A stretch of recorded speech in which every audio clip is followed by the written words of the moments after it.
When we think about King Saul, we often remember these words. Remember what Amalek did to you. What if I told you that the Amalekites wasn't the only threat to Israel? It was Saul.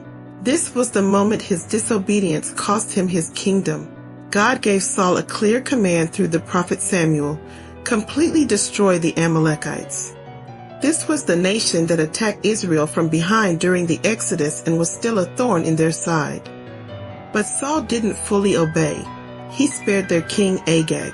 He kept the best livestock and the finest treasures.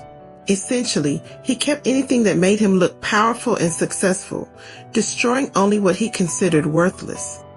In those days, keeping a defeated king alive was like a trophy, a symbol of your own personal greatness.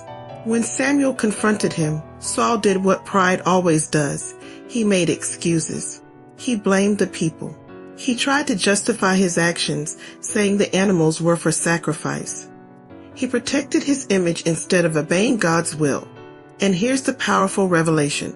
The Amalekites were never Israel's biggest threat. The enemy outside can wound you, but the enemy inside can destroy you. Saul's pride, not the Amalekites, attacked Israel's destiny, especially when he pursued David, who would later receive the Davidic covenant, establishing a lineage that gave us Christ, that is the eternal throne. The most chilling part of Saul's story is how it ends. Years later, an Amalekite is the one who claims to have finished Saul off on the battlefield. The very thing Saul kept as a trophy, the symbol of his pride, became the instrument of his own downfall. What you protect in your pride will eventually destroy you. This isn't just Saul's story. Jesus confronted the same pattern. The greatest threat to God's people wasn't the Roman Empire or political pressure. It was the condition of the human heart. Look at the Pharisees. They prayed loudly and knew the scriptures, but Jesus said their hearts were full of pride, jealousy, and hypocrisy.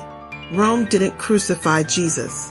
The religious leaders, threatened by his truth, pushed for his death. And this is where it becomes personal for us. The hardest battle you'll ever fight isn't with an external enemy. It's the battle against the Saul within you. It's confronting the pride, the excuses, the self-righteousness, hypocrisy, and the hidden motives in our own hearts. That's why humility is our greatest weapon. Humility keeps us surrendered and aligned with God's will.